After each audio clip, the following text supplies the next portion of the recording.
al podcast Reverdeciendo en Tierra Seca. Así es, gracias por acompañarnos en esta nueva edición del podcast Reverdeciendo en Tierra Seca. Seguimos con la historia de Doña Anita.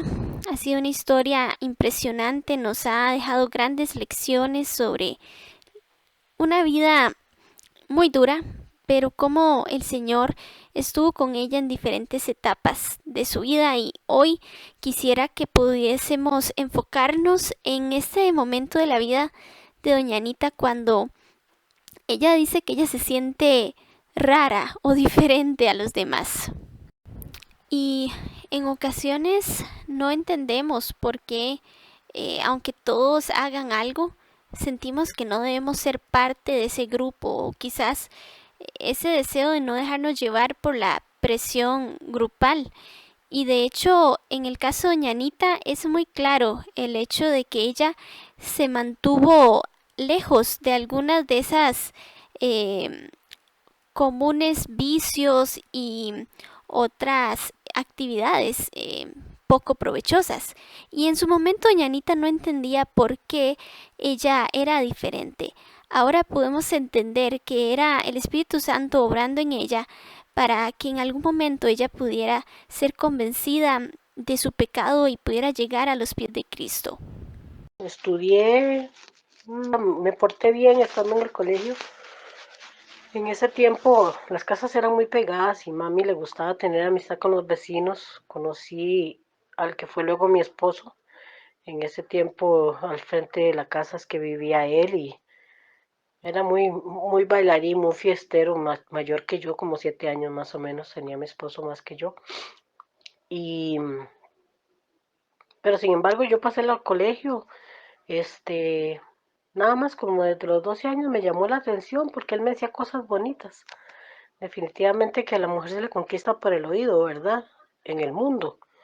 Pero yo con aquella gran necesidad de que alguien me dijera cosas bonitas, creo que me enamoré muy fácilmente. Y en el colegio nunca me llamó la atención nadie porque yo veía gente como muy inmadura. Era extraño, yo era extraña. Yo creo que yo era muy rara, muy extraña, porque sí entiendo, yo veía gente que disfrutaba de los bailes, que vamos al baile, o que les ilusionaba. Yo nunca fui a decir, yo me escapé para ir a un baile. No, no. Con el pasar del tiempo yo comencé a conversar un poco más con ese muchacho, pero es porque él llegaba a la casa con mi mamá y con su hermana y con mi papá que nos visitaba de vez en cuando a tomar y a poner música y a bailar. Pero esos momentos en que ellos tomaban en mi casa y todo, curiosamente a mí nunca me hacía gracia eso, que tomaran. No fue algo como que yo lo hice también, ¿no?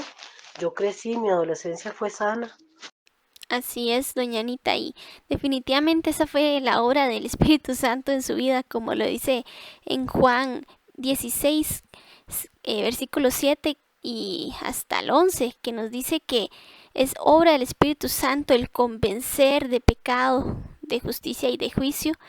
El Espíritu Santo nos convence de nuestro pecado, de nuestra necesidad de salvación y de confiar en Cristo. Así que no hay duda, no cabe duda de que este tiempo en su vida y adolescencia en el cual usted se sentía rara porque ninguna de esas cosas le atraía, era la obra del Espíritu Santo preparándote para que luego pudieras entregarte al Señor. Y bueno, hagamos un pequeño, saltemos un poquito. En nuestro último episodio usted nos contó ya cuando usted tuvo que huir de su casa porque la violencia había escalado a un nivel muy alto y porque usted encontró que era necesario resguardar su vida. Así que volvamos a ese momento y cuéntenos un poco de cómo fue su vida con Javier. Y mi mamá, inconsciente, digo yo, sin pensar, le dijo al que fue luego mi esposo que me enseñara a bailar. Entonces imagínense que yo tenía tal vez 12 años, 13 años, digamos que 13.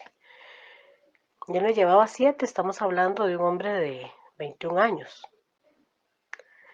Ya él se había jalado torta, lo habían casado obligado, se había separado y divorciado, pero mami le encantaba compartir con ellos, con esa familia, unos hermanos, porque les gustaba tomar tragos, eran alegres y bailaban.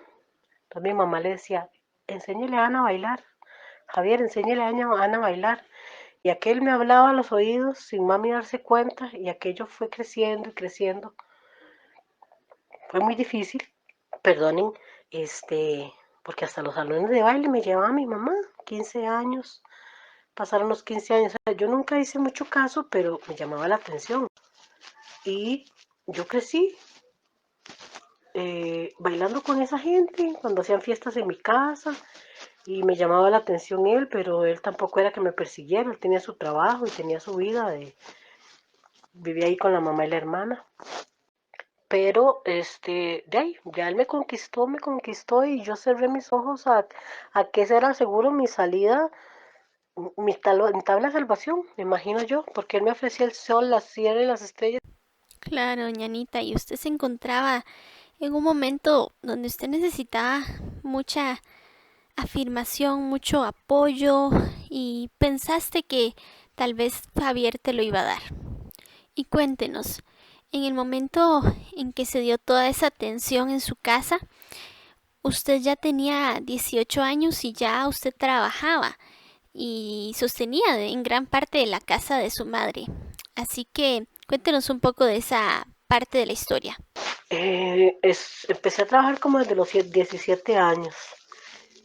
Los fines de año, sobre todo cuando hubo una campaña electoral, me metí al registro civil a hacer, este, mi tía trabajaba ahí, entonces ya se había arreglado con mi mamá la relación.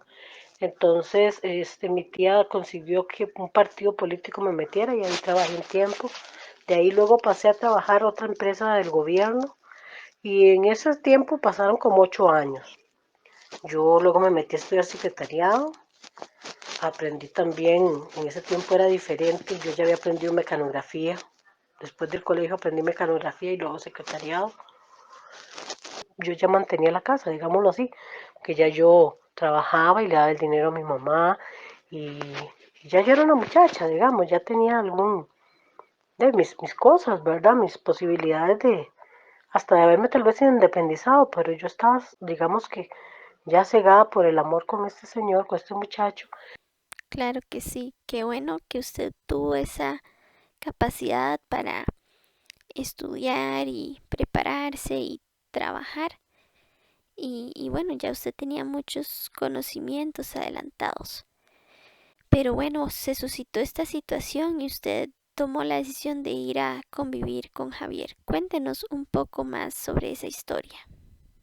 Y ese día me fui a convivir con él. A partir de ese momento vivimos año y medio sin yo poder tener contacto con mi mamá y yo lloraba noche y día. Yo no podía oír música porque la música que oía me recordaba a mi mamá y yo lloraba y lloraba y lloraba. Yo decía, mi mamá la llamaba, ella me colgaba. Bueno, esa decisión mía me costó creces hasta que yo al año y medio logré casarme y comencé yo ya casada y les digo, yo no estaba viviendo bien. Mi esposo me llevó a vivir a un cuarto donde una familia conocida de él y él me dijo desde el primer día que estuvo en mi casa que sus amigos eran primero, que no me equivocara, que él me quería, pero que él no iba a dejar de vivir su vida por estar conmigo, que él me iba a chinear y todo, no. Fue difícil. Yo recuerdo haberme conseguido luego un apartamento y lo amueblé. Ya yo tenía un trabajo formal, ese del gobierno, y para la gloria de Dios yo me pude ir y él se vino conmigo. Gracias por compartirnos sobre el inicio de esta relación que marcaría un momento muy importante en su vida y le doy gracias por su honestidad al compartirnos este relato.